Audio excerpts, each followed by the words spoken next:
Keelpilliosakonnas õpitakse kõiki klassikalisi keelpille ehk siis viiulit, vioolat, tšellot ja kontrabassi. Meil on väga tore õpetajaskond, noored, hakkajad, vanemad ja kogenumad, valikut on igasugust.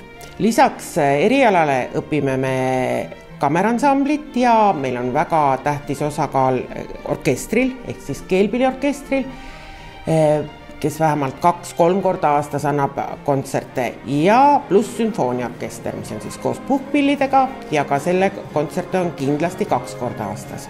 Ootame kõiki õppima, kes on eelnevalt vähemalt lõpetanud muusikakooli, see tähendab 7 klassi ja tunnevad, et nad on tõesti valmis pühenduma sellele erialale, mis tegelikult lõppkokkuvõttes, kui see raske amet on omandatud ja kõik koolid läbi käidud, siis on üks maailma kõige huvitavam ja kõige mitmekülgsem amet.